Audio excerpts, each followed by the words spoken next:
Before he ever stepped foot in the Oval Office, John F. Kennedy narrowly escaped a number of illnesses and accidents that nearly cost him his life. In fact, Kennedy was administered last rites from a priest on 3 separate occasions between his wartime service and becoming president. Inside a London hospital in 1948, Kennedy was quietly diagnosed with Addison's disease. JFK's family insisted he be sent home, but his condition deteriorated severely while crossing the Atlantic, and a priest was summoned. The second time it happened was 3 years later in 1951, while traveling in Asia.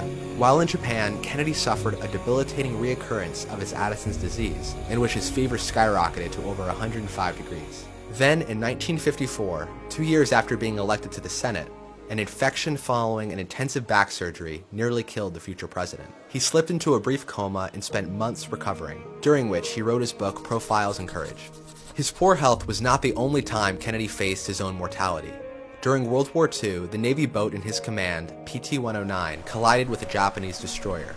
Kennedy was forced to lead his surviving men on an hours-long swim across the shark-infested waters to land. While stranded, Kennedy made contact with 2 Solomon Island natives, friendly to the Allied cause, who promised to get a message to the patrol torpedo base at Rendova.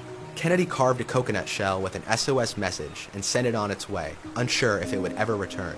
Incredibly, the shell made its way to an Australian naval officer, which helped lead the way to the rescue of Kennedy and his men.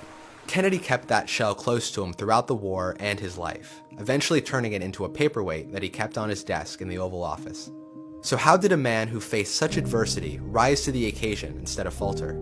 It's likely that JFK's near-death experiences granted him a sense of purpose that propelled him into his role as one of the most popular presidents of the modern era.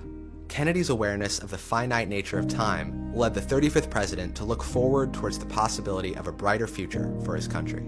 For time and the world do not stand still. Change is the law of life, and those who look only to the past or the present are certain to miss the future.